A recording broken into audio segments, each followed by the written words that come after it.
Okey, bismillahirrahmanirrahim. Assalamualaikum dan salam sejahtera kepada semua pelajar yang saya kasihi sekalian. Okey, sebelum saya memulakan kelas, saya ingin memperkenalkan diri saya dahulu.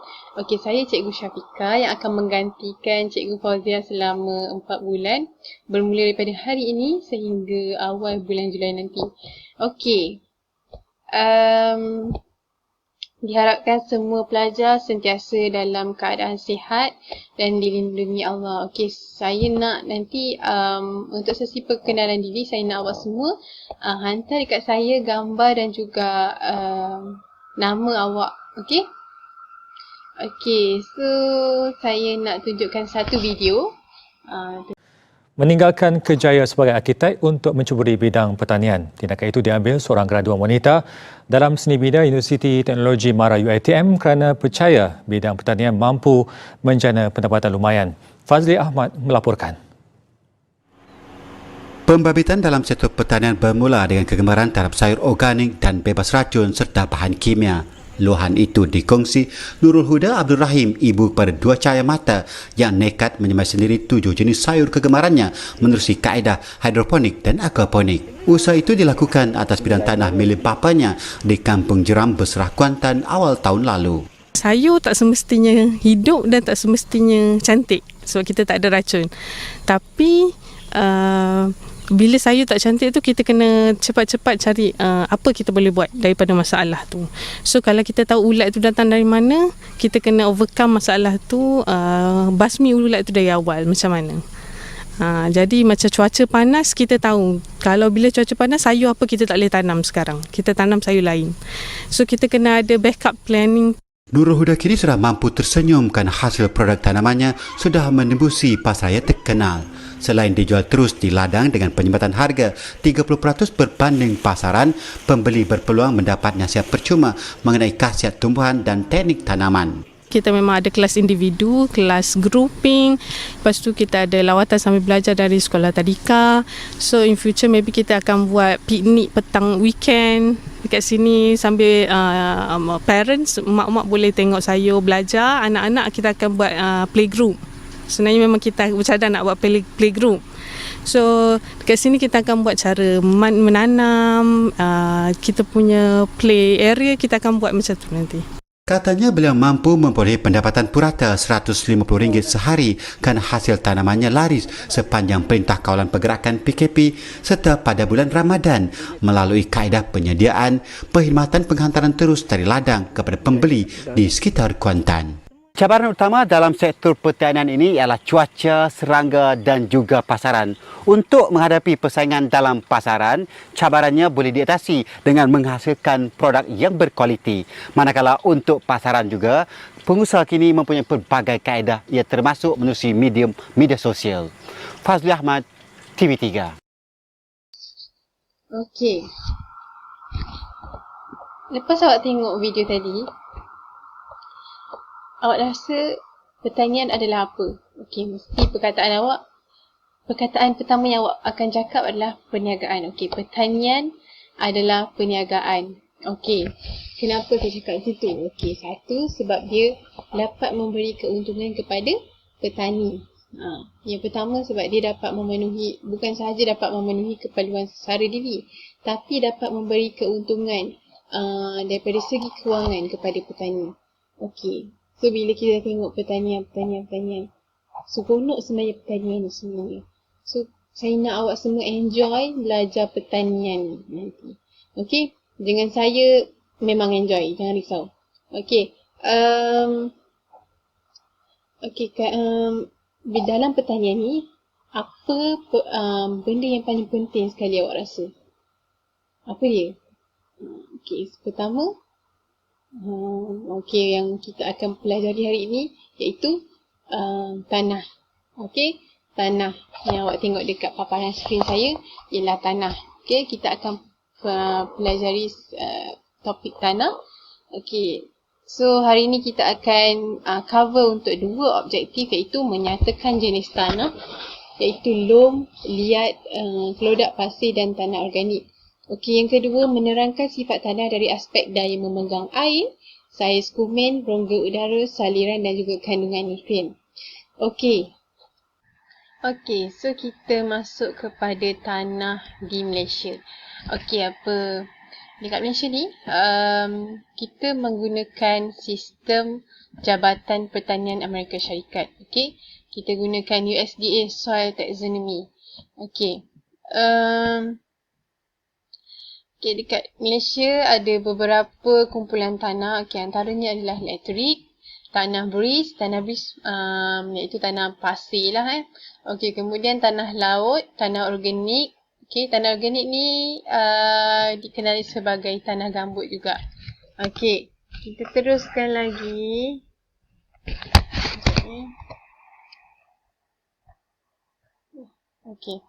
Okey, definisi tanah. Tanah boleh didefinisikan sebagai bahan mineral dan organik telerai pada permukaan bumi yang boleh menjadi media semula jadi untuk pertumbuhan tanaman dan menampung kehidupan. So, saya nak awak underline keyword ni, bahan mineral dan organik yang terlerai pada permukaan bumi.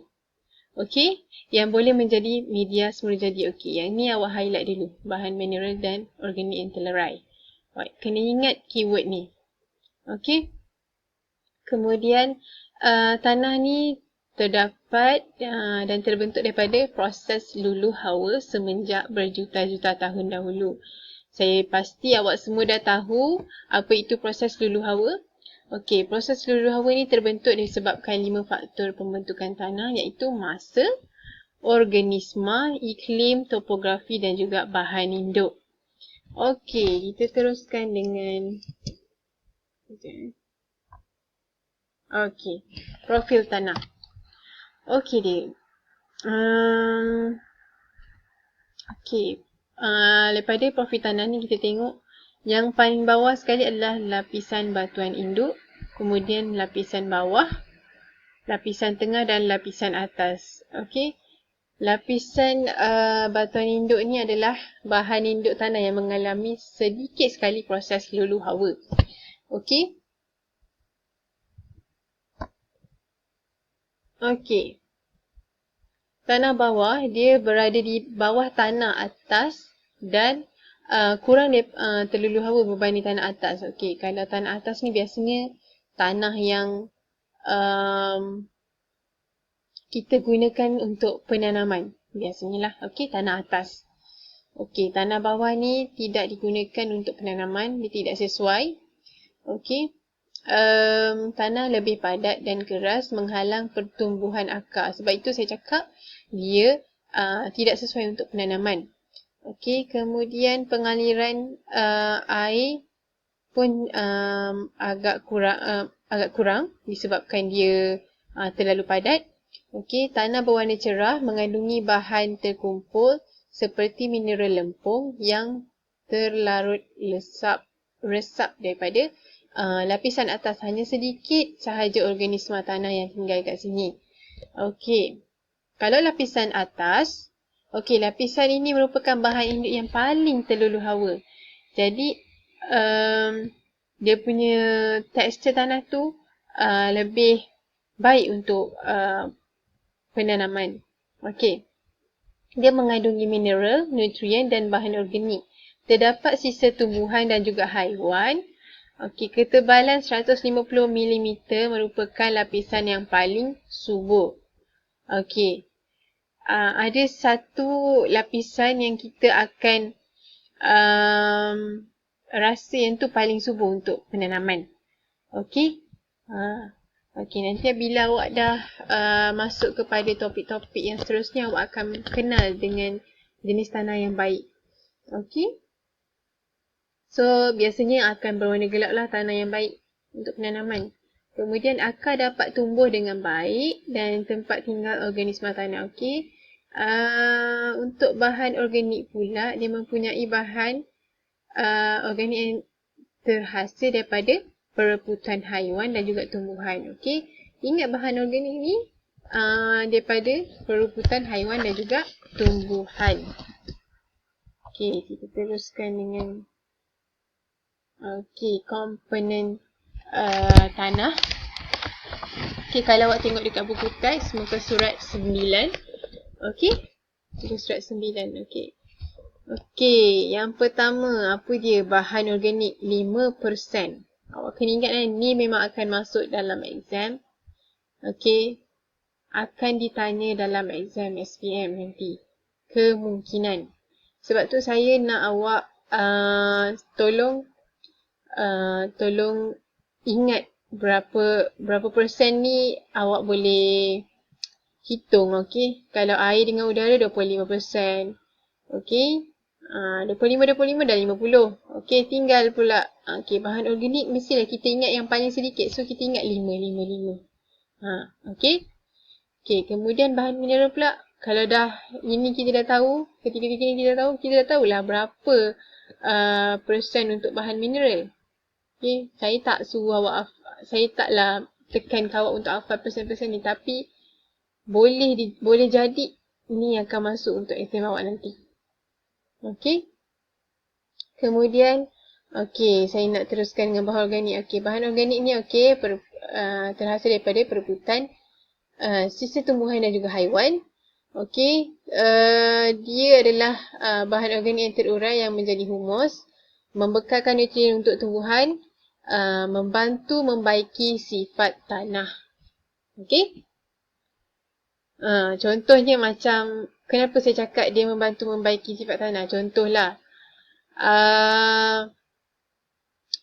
kalau tanah berpasir, dia tak sesuai untuk satu tanaman, contoh tanaman apa. Tak kisah tanaman apa-apa, tapi tanaman yang tak sesuai untuk tanaman yang berpasir, so kita boleh tambah bahan organik untuk bantu baiki sifat tanah tersebut. So, dia akan jadi dia akan sesuai lah untuk penanaman tanaman yang tak sesuai untuk tanaman yang berpasir, tanah yang berpasir. Okay. So, untuk udara pula, udara 25%. Rongga dalam tanah tidak terisi air akan diisi dengan udara. Okay. Kenapa saya cakap rongga udara ni mempunyai oksigen. Oksigen ni untuk apa? Untuk respirasi akar dan juga organisma tanah. Dalam tanah ada organisma juga. Sebab tu kena ada rongga. Rongga-rongga ni yang menyebabkan ada benda-benda hidup dalam tanah tu. Okey. Kemudian air. Air 25%. Air ni penting untuk tumbuhan dan juga kehidupan organisma tanah.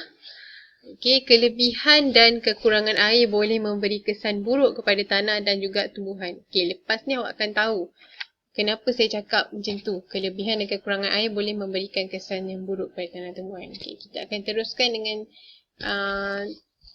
topik poin yang seterusnya. Lepas ni saya akan terang. Okey. Okey, kemudian bahan mineral 45%. Okey, ini adalah tanah lah. Okey, terhasil daripada proses hulu hawa batuan. Okey, komponen utama tanah untuk medium pertumbuhan bersaiz pasir, kelodak dan juga liat. Okey, kemudian apa yang saya nak pergi? Okey. Jenis tanah. Okey, jenis tanah yang pertama adalah pasir yang biasa awak jumpa dekat pantai tu. Okey, itu pasir. Pasir ada banyak tau. Pasir sungai, pasir dekat laut tu. So, kemudian kelodak, loam, liat dan juga organik. Okey. Okey, apa dia sifat tanah? Okey, kelima-lima poin ni awak kena ingat. Ya, okey. Yang pertama adalah saiz kumin, rongga udara, saliran dan memegang air kandungan nutrien. Tolong ingat. Bila awak ingat kelima-lima ni, awak tahu nak hurai nanti bila exam. Okey. Okey. Daya memegang air kena. Okey, daya memegang air ni adalah daya atau kemampuan tanah untuk menyerap air mengikut jenis tanah tersebut.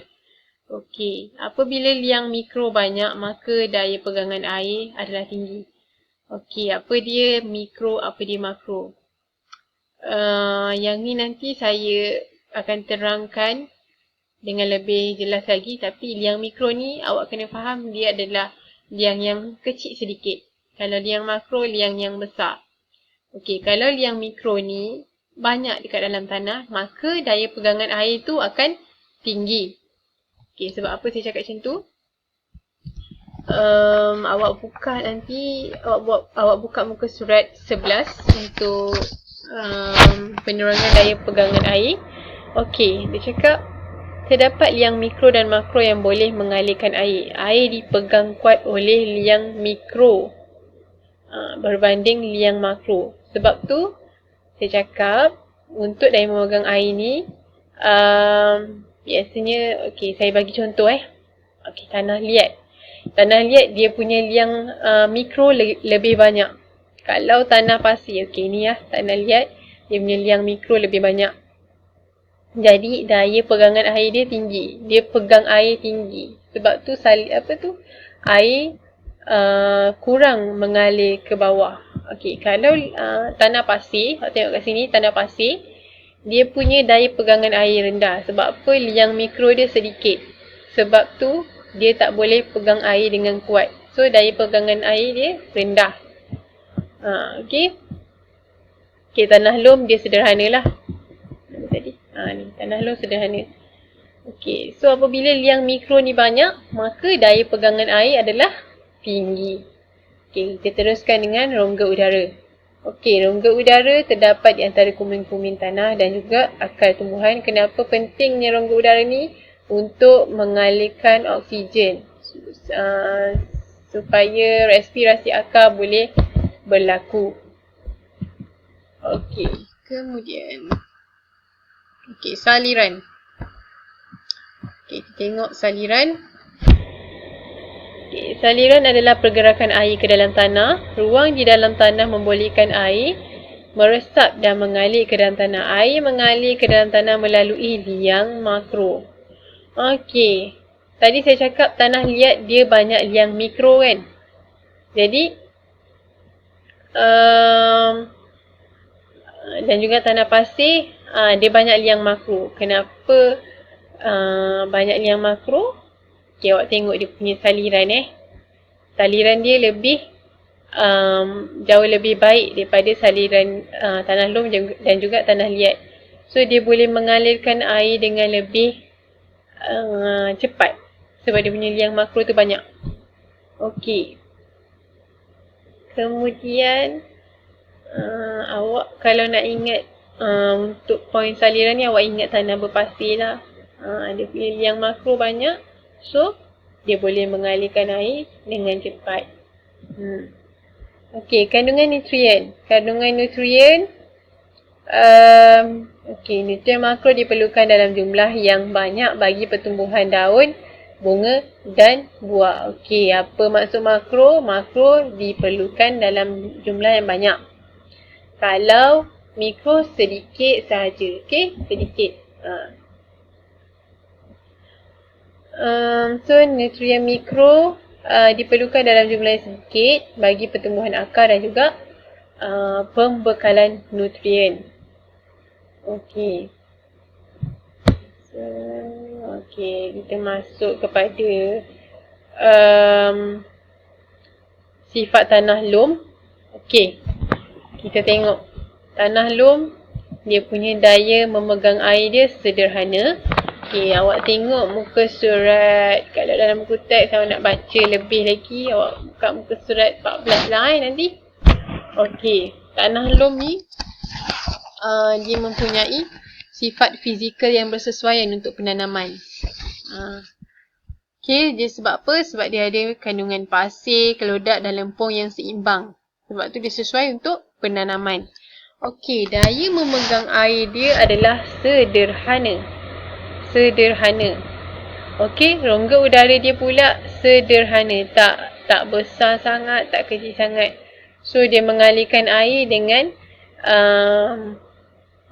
dia dapat mengalirkan air dengan seimbang lah.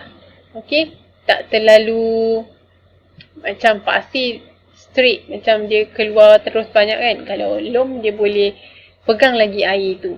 Okey. Kemudian saiz kumin. Saiz kumin dia berapa? 0.02 mm hingga 0.05 mm. Yang ni akan ditanya juga, tapi jarang-jarang berlaku lah sebab dia punya number kan. Number ni kurang ditanya. Okay, saiz komen dia kurang ditanya. Tapi bolehlah, silakan hafal. Kalau hafal lebih baik. Okay, saliran. Saliran dia baik. Okay, dia tak terlalu okey lah macam pasir. Pasir straight keluar banyak kan. Dia keluar sikit saja, tak terlalu over sangat macam pasir. Okey, kandungan nutrien dia sederhana tinggi. Kemudian okey, tanah lom. Okey, ni struktur tanah lom. Okey, apa yang sesuai tumbuhan apa yang sesuai untuk menggunakan tanah jenis lom ni? Okey, yang pertama adalah sawi, terung dan juga kacang panjang. Okey. Kita masuk pada tanah liat. Okey, tanah liat. Okey, tanah liat dia punya daya memegang air sangat tinggi. Sebab tu air kurang mengalir. So saliran dia jadi kurang baik. Okey. Awak ingat macam tu je. Bila dia pegang air kuat, saliran dia jadi kurang baik. Sebabnya air tu sukar untuk mengalir ke dalam tanah. Okey, rongga udara dia sangat kecil. Sebab apa? Dia banyak liang mikro. Okay, saiz komen kurang daripada 0.02 mm dan kandungan nutrien dia sangat rendah. Okay, bukan sangat rendah je. Okay, ingat tu. Okay, kemudian okay, tanah liat ni ni dia punya struktur. Okay, ni struktur tanah liat. Okay, struktur tanah liat ni dia melekit, mudah dibentuk dan boleh dilentur. Kalau basah dia, kalau kering dia macam batu tau. Awak paling pun memang keras lah. Okay, tanah liat ni. Okay, apa tanaman yang sesuai untuk tanah yang jenis liat ni? Okay, yang pertama adalah padi. Okay, padi memang gunakan tanah liat. Kemudian jagung dan juga tebu. Okay. Okay, tanah kelodak. Okay, yang pertama dia punya daya memegang air dia tinggi. Dia macam tanah liat, lebih kurang tanah liat lah. Okay. Dia lebih kurang tanah liat. Okay. Saliran dia sederhana baik. Saliran dia sederhana baik. Dia tak macam tak terlalu macam tanah liat. Walaupun dia punya daya pegangan air dia tinggi, tapi dia punya saliran kurang baik. Okay. Yang ni sederhana baik. So dia okey lah. Dia tak terlalu ni sangat macam tanah liat. Tak terlalu pegang air tu sangat macam tanah liat. Okay. Kemudian saiz komen. Okay, ni awak ingat ni. Rongga udara kecil. Kandungan nutrien dia sederhana. Okay, sekejap kita teruskan lagi. Okay, dia punya ni tekstur tanah kelodak. Okay, ni biasanya kita akan jumpa dekat kawasan Lombong. Okay. Kat Lecak tu awak selalu jumpa. Yang ni dah kering lah ni. Ni apa tanaman yang sesuai untuk tanah kelodak ni? Ubi keledek, koko, kelapa sawit. Ni. Ketiga-tiga ni.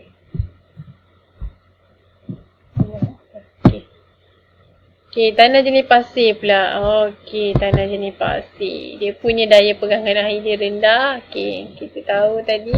Saya dah terangkan tadi daya pegangan air dia rendah. Saiz komen 0.05 mm. Kira besar lah tu kan. Dia punya komen tu besar daripada yang lain-lain. Okay, jenis tanah yang lain-lain tu kurang lah saiz dia. Okay, rongga udara dia sangat besar. Sebab tu dia dapat mengalirkan air dengan sangat baik. Okay, kandungan nutrien dia rendah. Okay. Okey, tanah jenis pasir ni sesuai untuk tanaman apa? Okey, yang pertama adalah tembikai, kelapa. Macam awak jumpa kat pantai, kelapa, pokok kelapa selalu ada kat pantai kan. So ingatlah, kelapa ni memang sesuai untuk tanah jenis berpasir. Okay, kemudian tembikai susu. Okey, tanah organik. Okey, tanah organik ni dikenali sebagai tanah gambut juga. Okey. Dia punya daya memegang air dia sederhana, rongga udara besar, saiz kumin lebih 0.05 mm. Saliran dia baik dan kandungan nutrien dia tinggi. Kita tengok dia punya tekstur. Ni tekstur tanah organik. Okey, apa tanaman yang sesuai untuk tanah organik ni? Yang pertama, bawang merah, bendi dan juga nenas. Nenas gunakan tanah jenis organik sesuai. Okey. Okey, habislah topik kita untuk hari ni. Saya harap awak semua faham. Okey, kita tengok apa ni Imam Syafi'i. Daripada Imam Syafi'i, dia cakap, sesiapa yang tidak pernah mengecapi pahit getir menuntut ilmu walaupun seketika, maka ia akan terjerumus ke dalam kehinaan kejahilan seumur hidupnya. Okey. Jangan rasa susah sekarang ni benda yang membuatkan awak tak nak belajar. So, awak kena juga belajar. Okay? Nanti awak akan rasa awak tu kurang ilmu. Bila kurang ilmu ni, saya tak nak cakap lah, memang kalau kurang ilmu ni, susahlah hidup dia nanti. Sebab tu kita kena tuntut ilmu. Awak kenalah ikhlaskan belajar ni kerana Allah. Okay? Okay, kalau ada apa-apa yang awak tak faham, Bu Alan boleh tanya je. Jangan malu-malu, jangan segan. Okay? So jaga diri. Lagi satu saya nak awak semua tolong send dekat saya apa yang awak dapat untuk hari ni. Send dekat group kita Telegram. Apa yang awak dapat hari ni, okay? Tak kisahlah berapa poin pun awak dapat, awak boleh send dekat group Telegram. Okay, itu saja. Stay safe. Assalamualaikum.